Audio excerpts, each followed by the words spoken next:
During the semester, we have had the chance to talk about different terms, theories, and concepts about youth and conflict. Today, for these videos, we're going to talk and conceptualize agency, gender, power, macro, and micro dynamics. For agency, we know that is the capacity of a person to act in a given environment, have their own free will in a social structure, have the ability to act independently. But there is some kind of frame to that will, unfortunately, and that can be because of social class, religion, gender, ethnicity, ability, costumes, and other. And this can be a problem when talking about agency in youth.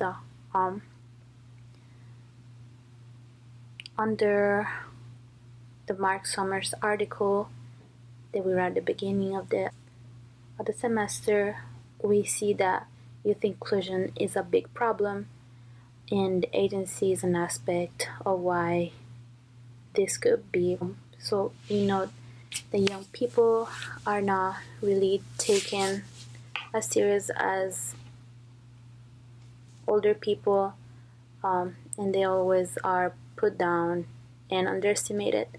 So for Mark Summers, in his reading, we see that he proposes to change the policies that can damage youth and change those policies so youth can be included in the economic sector for work or to just attend school and becoming an adult that is fulfilled. Heidbrink, in its book, gives us another point of view by saying that there is a failing to recognize the legal personhood and social agency of a child, and that can be really complicated whenever this child is an alien. So these kids don't have the right to have an agency, to have their own free will, because they do not. The government does not give it to them. Now, talking about gender, there is a distinction for female and male, and how can this be crucial for youth. In the reading by Chris Culture about the war in Sierra Leone, we can see that usually he explains that usually females are seen as the victim while the males are seen as the perpetrators. But instead, whenever talking about war, if there's a need to protect someone, females are going to be there to stand for their rights, for their agency.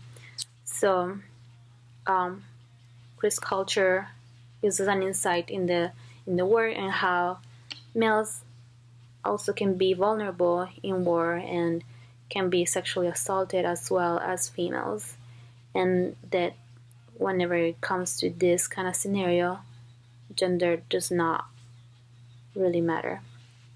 Instead, Gunther in his book gives us an opposite view and actually just give us the stereotypical view that females are more gentle and they need to stay at home protecting whatever the male brings. So he gives us an insight about how men are out in the streets and getting involved possibly with gangs and definitely violence, while the females, they can be partners, mothers, or any other relative, are home um, with the money or just in a safe place helping the male. Of course, this also changes whenever either the female or male has power. And talking about power, we can actually distinguish also with gender, but also for power, I wanted to talk about how there's a difference when immigrants or how the government has power. So for immigrants, we can see in the article by Joseph Richardson and Christopher Samville, they point out that marginalized populations that have lack of power can lead to social decay, alienation, loss of cultural identity, and internally direct hostility. So we see that power can be a change, can be something that the population will like, and instead if they don't have it, there can be this kind of problem by causing hostility, violence in within the community or towards the government. But we can also see that in the Highbrink's book, government has the power at all times, and this power is impossible to change, to reach out to for immigrants. And it seems that if a person is immigrant and under the judge of the court in the United States, it doesn't have power over its own destiny. So there is no overcoming the structurally less power. We're also gonna talk. So there is a difference in the dynamics, as we see already, but I also wanted to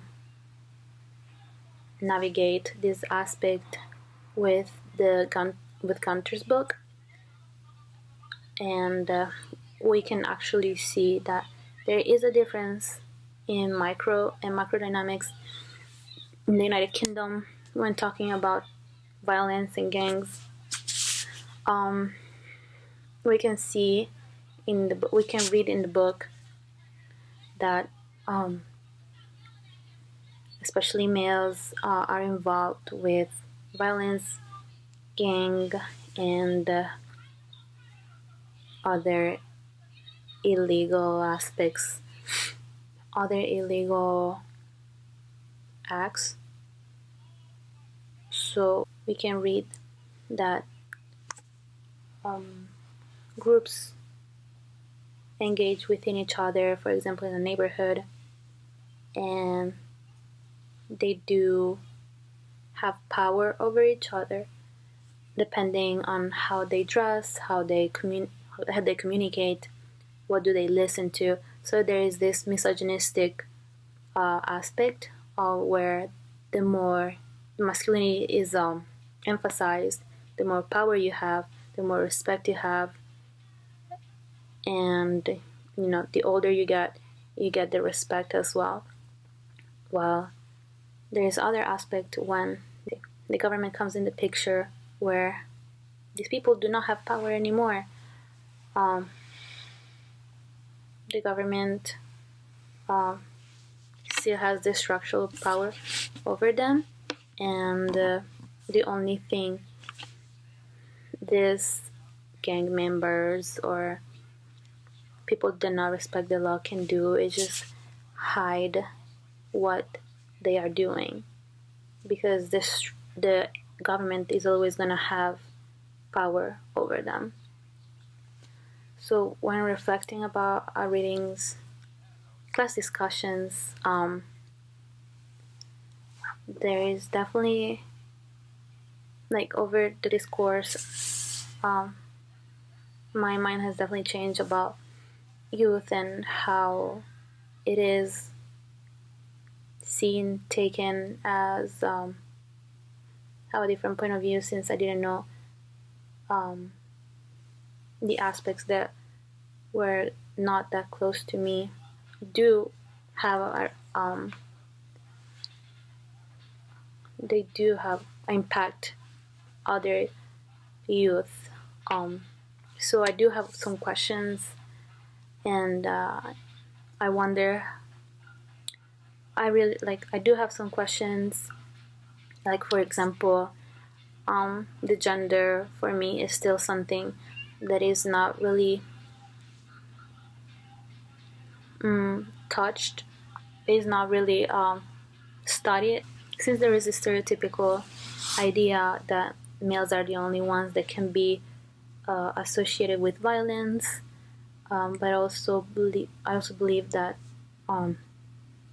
there should be more articles and studies about how females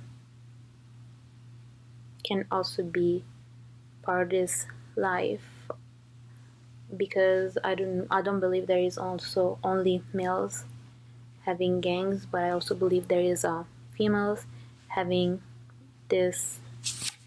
I also believe that females have this kind of violence in within themselves. And when talking about streets, I also wonder if agency is ever going to change for youth, and if there is any way to change that right now other than what is already been proposed. So these are my only two questions. I believe I learned a lot, and thank you very much.